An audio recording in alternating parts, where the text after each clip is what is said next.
Halo guys, tahukah kamu, penting banget loh untuk menjaga kebersihan alat reproduksi, apalagi pada remaja putri.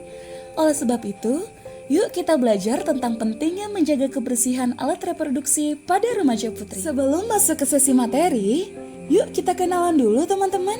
Tak kenal maka tak sayang. Halo semuanya, salam kenal. Dalam PKM kali ini terdiri dari Ibu Titin Legita SKPMN PhD, Ibu Nadia Rahmawati S.Kepners MK, Ibu Nita Arisanti Yolanda S.Kepners MK, Kak Alvina Rahmawardani, dan Bang Pendri Jonathan.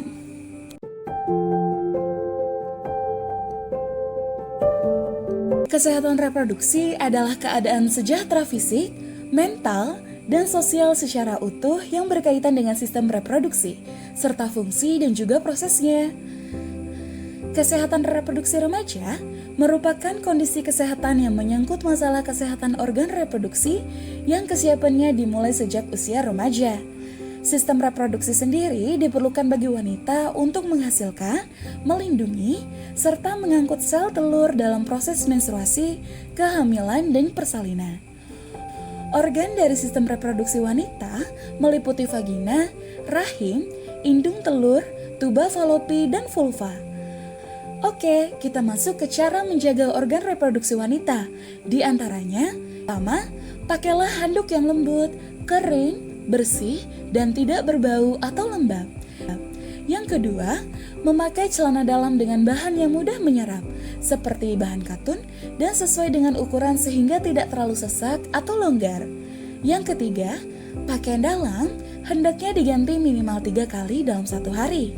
Yang keempat, pastikan area organ intim selalu dalam keadaan kering dan tidak lembab.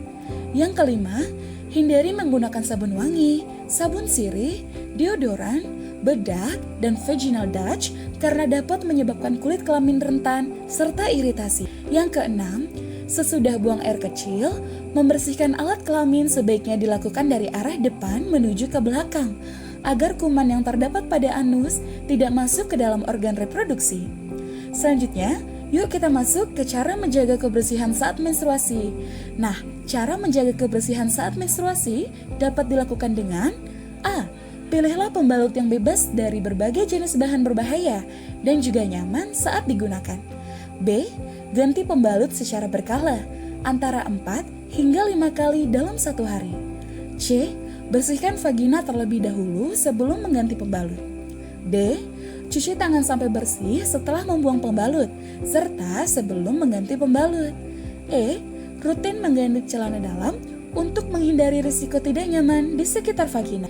Bagi wanita yang sering mengalami nyeri saat menstruasi, mengompres perut bagian bawah dengan air hangat, melakukan olahraga yang teratur, serta istirahat yang cukup mampu membantu mengurangi rasa nyeri. Akan tetapi, bila nyeri terjadi hingga berhari-hari mengganggu aktivitas fisik kalian, sebaiknya hubungi dokter untuk mengkonsultasikannya ya. Selanjutnya, yuk kita masuk ke tanda-tanda pubertas. Kira-kira apa saja sih tanda-tanda pubertas bagi remaja laki-laki dan remaja perempuan?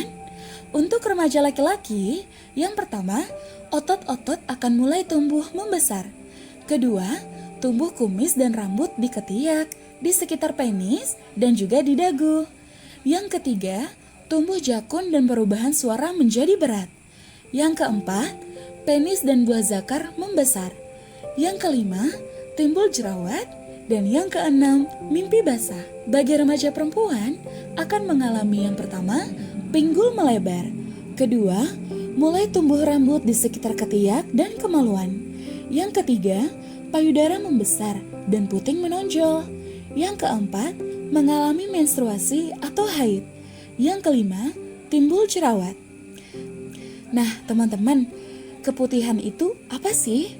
Yuk kita belajar tentang keputihan.